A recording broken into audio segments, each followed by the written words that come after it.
오늘의 본문 말씀에는 다윗을 위하여 헌신하였던 세 명의 용사가 나옵니다. 그들은 아비새와 분하야, 또 이름 없는 무명의 용사이며 다윗의 진영을 이끌었던 으뜸가던 세 명의 장수였습니다.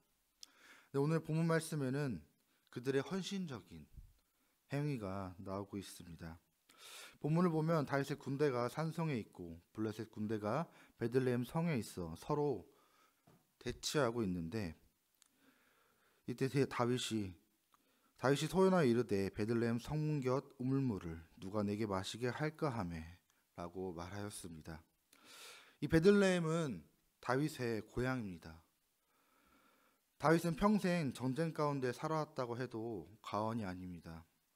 이러한 다윗의 삶에서 아마 가장 그에게 필요했던 것은 안식과 평안이었을 것입니다. 베들레헴의 우물물을 먹고 싶다는 말은 다윗이 고향에서 느끼는 안식과 평안이 그리우며 현재 자신의 고향에 대치하고 있는 블레셋 군대와의 전쟁에서 승리하기를 바라는 마음에 아마 지나가듯이 하는 말이었을 것입니다. 사실 그 말을 들었을 때 지나칠 수 있는 말이었지만 세 용사는 그냥 지나치지 아니하였습니다. 세 용사는 왕의 독백을 듣고 나서서 함께 말을 타고 블레셋이 진치고 있는 적진을 뚫고 베들레헴으로 갔습니다. 그리고 다윗 왕이 그렇게도 마시고 싶어했던 베들레헴 성문 곁 우물물을 떠서 다시 자신의 왕에게로 다시 돌아왔습니다. 다윗 왕은 그것을 보고 깜짝 놀랐습니다. 다윗 왕은 자신의 고향인 베들레헴의 물을 그렇게 마시고 싶어 했지만 이들이 진짜로 그것을 목숨을 걸고 물을 떠온 것을 보며 차마 그것을 마실 수는 없었습니다.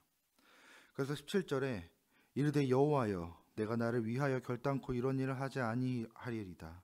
이는 목숨을 걸고 왔던 사람들의 피가 아니니까 하고 마시기를 즐겨하지 아니하니라. 새 용사가 이런 일을 행하였더라 라고 다윗은 고백한 다음에 그 물을 하나님께 바쳐 제물로 드렸습니다. 세 사람의 수고와 희생과 그 피를 받으실 분은 자신이 아닌 오직 여호와 한 분뿐이란 것을 다윗은 알았기 때문입니다. 이 세 용사가 목숨을 걸고 그 물을 떠온 것은 다윗이 향수에 젖어 있다는 것을 알았기 때문입니다. 또 베들레헴으로 가 이 전쟁을 빨리 마치고 싶다는 그 마음을 헤아렸기 때문입니다. 그렇게 그 마음을 해결할 방법이 물을 떠오는 것이구나, 이것을 알았기에 자신의 왕을 위하여 고작 물 한 병 뜨는데 목숨을 다 바친 것입니다. 참으로 대단한 충성심이 아닐 수 없습니다. 이 말씀을 묵상하면서 느꼈던 것은 이 장수들이 왕의 마음을 헤아렸기에 그 다윗의 갈망을 알았고 또 충성심이 있기에 그 갈망을 해결하기 위하여 목숨을 던졌구나 라는 것이었습니다. 이 세 용사에게서 살아난 자가 원하는 것을 줄 수 있다면 아무리 큰 희생을 아끼지 않겠다는 그 마음을, 그 사랑과 헌신을 볼 수 있었습니다. 그리고 이것을 다시금 생각하였을 때 하나님께서도 우리에게 이것을 보여주셨구나 라는 것을 알 수 있었습니다. 죄인이며 죽어야 하는 나를 사랑하사 독생자 예수를 보내주시어 십자가에 달려 돌아가심으로 우리에게 구원을 주셨습니다. 우리가 예수님을 통하여서 먼저 이 사랑과 헌신을 받았습니다. 우리가 생각할 때 하나님의 마음을 아는 것이 하나님의 자녀로서 얼마나 중요한 일인가를 알 수 있습니다.